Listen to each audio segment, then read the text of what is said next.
Fala pessoal, sejam bem-vindos a mais um vídeo aqui no nosso canal. Se você ainda não me conhece, meu nome é Rodolfo Consenso, eu faço parte do time de análise aqui da casa, quero dizer que é uma honra receber vocês em mais um vídeo onde nós vamos falar sobre um banco que divulgou seus resultados trimestrais recentemente, divulgou dados aí do seu balanço recentemente, tá? Que é o Bank of America, mais conhecido como BOFA, certo?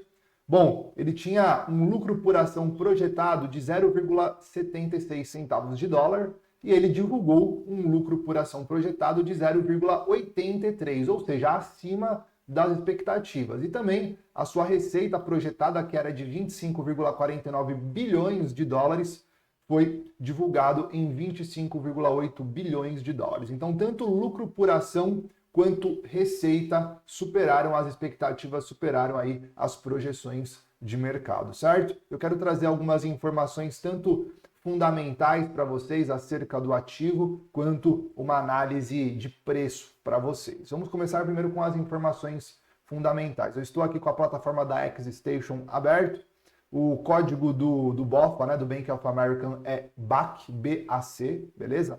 Vou clicar aqui nesse íconezinho do lado, informações do instrumento, onde nós vamos ter algumas informações adicionais acerca desse ativo. Eu vou vir aqui em fatores chaves e a gente percebe que ele distribuiu um dividend yield, né, nos últimos 12 meses de 2,67%. Algo interessante, eu diria que no mercado americano, uma distribuição de dividendos ali girando em torno de 3 a 5%, já é algo bem interessante, porque as grandes empresas, como por exemplo os grandes bancos, eles vão estar distribuindo ali algo em torno de 3 a 5% de forma saudável. Lá nos Estados Unidos, diferente do que acontece no mercado brasileiro, nós temos o pagamento de imposto de renda sobre os dividendos. Então as empresas elas preferem entregar valor para os seus acionistas de forma diferente. Talvez na recompra das ações, no crescimento das ações a longo prazo, tá bom? E aí nós também temos um preço sobre lucro de 12,15%,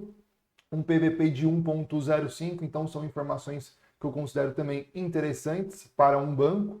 E na performance dele, nós temos aí que nos últimos 12 meses, nós tivemos uma movimentação de alta do Bank of America de 19,10% aproximadamente. Algo bem relevante, né? Nós podemos considerar então que a movimentação que nós tivemos no mercado norte-americano, né, no S&P 500 e na Nasdaq, nesses últimos momentos, o banco conseguiu acompanhar. Quando a gente olha para o beta dele também está dando de 1,21, então a volatilidade dele costuma ser também um pouco maior daqui do mercado tradicional, do que dos principais índices, certo? Tem mais algumas outras informações fundamentais que eu quero mostrar aqui para vocês, que são as informações do pagamento de dividendo. Quando a gente pensa em banco, principalmente no BOFA, a gente está pensando ali numa instituição que ela já não tem mais muito para onde crescer. Já é um grande banco, já está consolidado, mas não tem muito para onde crescer. Então, geralmente, os bancos vão estar entrando principalmente nas carteiras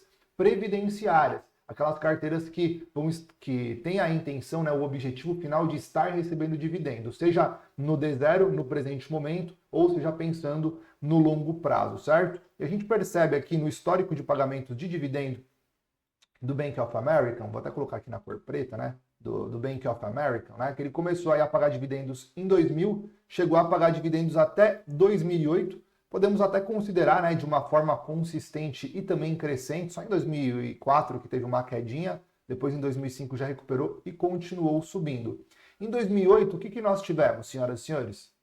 Nós tivemos a crise do subprime, né? Perfeito. Aí a crise do subprime, provavelmente o banco deu uma apertada na fivela, apertou o cinto, começou a pagar um dividendo bem menor do que ele pagava anteriormente, e a gente percebe que desde 2013 o banco vem pagando dividendo de forma constante e de forma crescente. Mais uma vez, isso para quem pensa em uma carteira previdenciária é lindo de se ver, né? É uma informação muito interessante, muito importante para nós. Algo que me chama a atenção, então, é que fazem aproximadamente 10 anos que o mercado está pagando dividendo de forma constante e também crescente.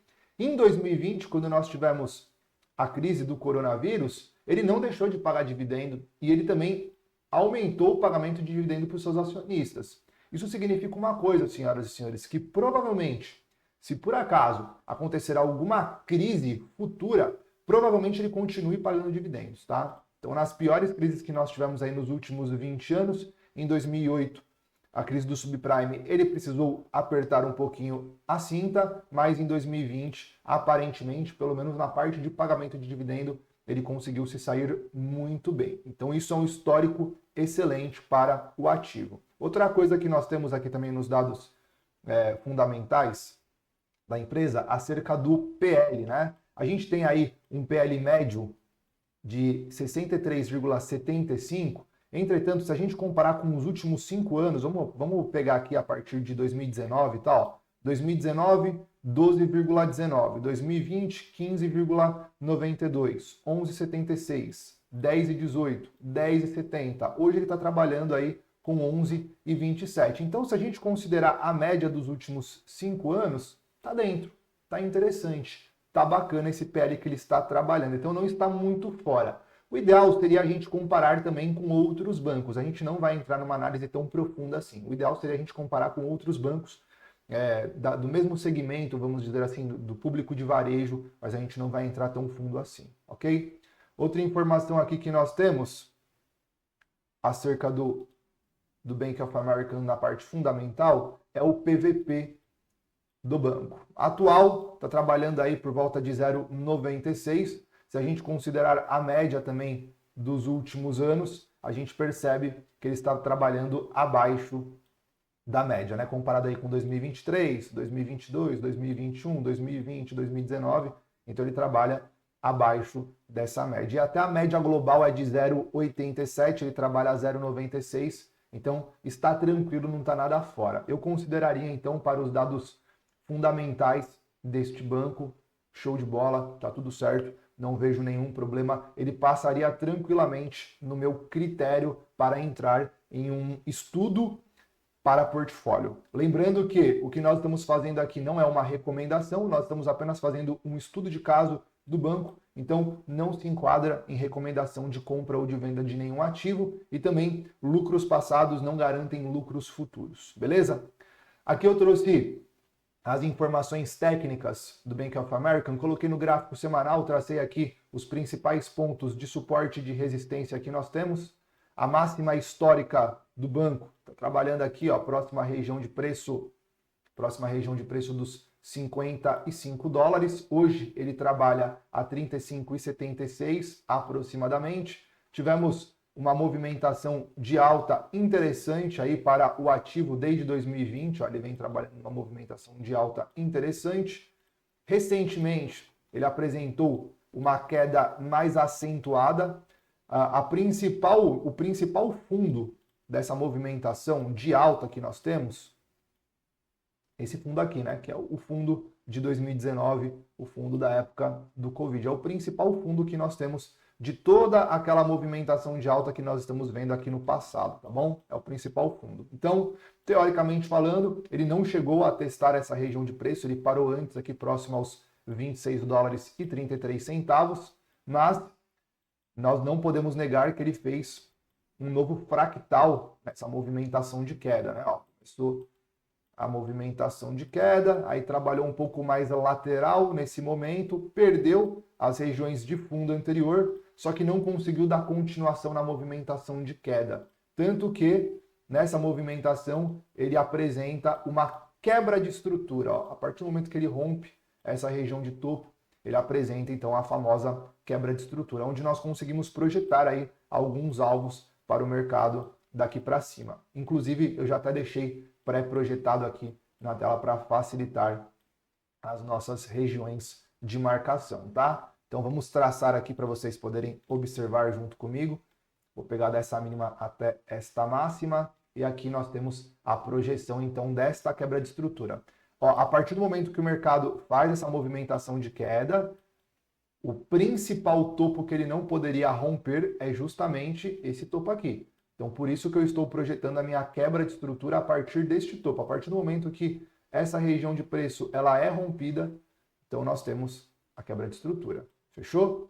E aí, o mercado, quando apresenta esse tipo de movimentação, ele vem buscar, geralmente, 3 principais alvos, que é o 61,8, de FIBO, depois o 100%, depois o 161.8. Geralmente o mercado para nessa região de preço, tá, senhoras e senhores? Entretanto, se por acaso ele romper essa região de preço, eu projetei mais um alvo aqui para cima, ok? Alvo F1 significa alvo fractal 1, que nós estamos analisando. O primeiro alvo, ele já buscou. E olha que interessante, né?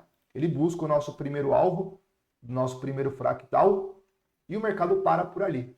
Chegou na região de preço, começa a fazer a correção antes de dar a ignição na continuação do movimento, certo? Beleza, Rodolfo, o que mais nós temos aqui? Ó? Vou tirar essa projeção, só quis deixar para vocês observarem, mas ela já está marcada. O que nós poderíamos fazer? A gente poderia pegar uma linha de tendência de alta e marcar aqui, ó. Poderia?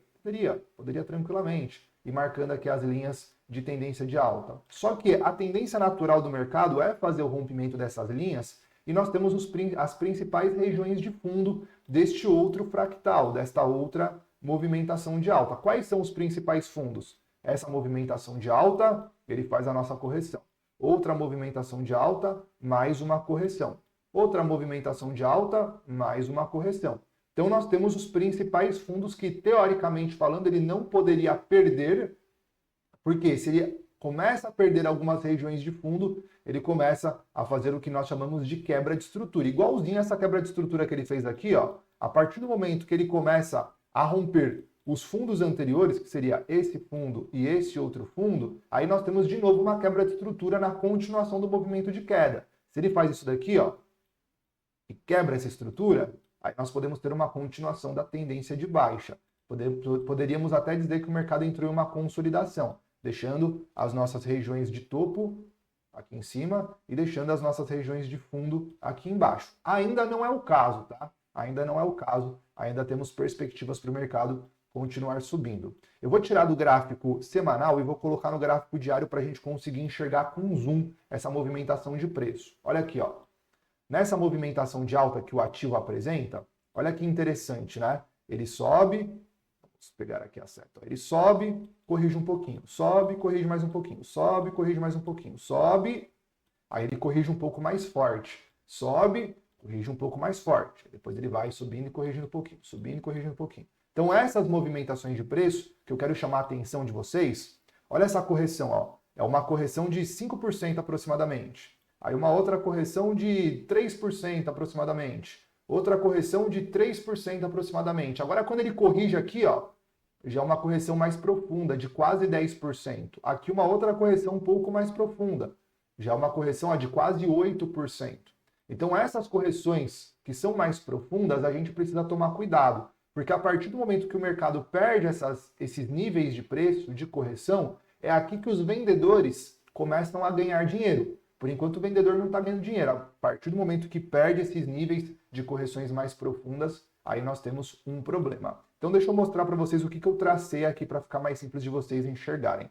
Nesta movimentação de alta que o mercado fez, ele deixou o primeiro topo. O mercado corrigiu, subiu, alcançou a mesma região do topo anterior, fez uma nova correção, certo? Então, aqui nós temos caracterizado uma região de resistência. Aqui é uma região de resistência. Aí o mercado consegue fazer o rompimento dessa região de resistência. Na volta, uma região de resistência, por bipolaridade, tende a virar um suporte. Foi exatamente o que aconteceu. O mercado escorregou, bateu na nossa região, que antigamente era topo, era resistência, na volta tende a virar um suporte. Por enquanto, segurou como suporte e o mercado provavelmente vai continuar na movimentação de alta, tá bom? Pontos que eu não gostaria de ver o Bank of America perder. Eu não gostaria que ele perdesse essa região de preço, nem essa região de preço. Por isso que eu até marquei aqui, ó, não pode perder. O que eu gostaria que acontecesse a partir desse momento para o Bank of America? Eu tracei uma linha de tendência de baixa aqui, ó, na cor branca. Então eu gostaria que o mercado viesse para fazer o rompimento desta linha de tendência de baixa. E agora, vindo para romper a nossa região dos 38,58. Senhoras e senhores, se o mercado não romper essa região dos 38,58, provavelmente ele vai trabalhar dentro desse caixotão, tá? Aqui nós temos um caixote, uma consolidação, certo?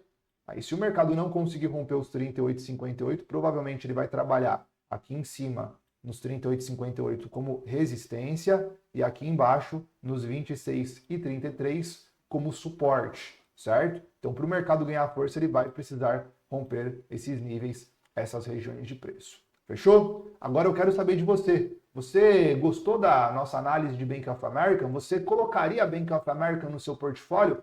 Por qual motivo? Você está gostando dos dividendos que ele está passando ou você está gostando da movimentação de preço em que ele vem apresentando? Deixa pra gente aqui nos comentários que eu quero saber, tá bom? Nos vemos no próximo vídeo. Valeu!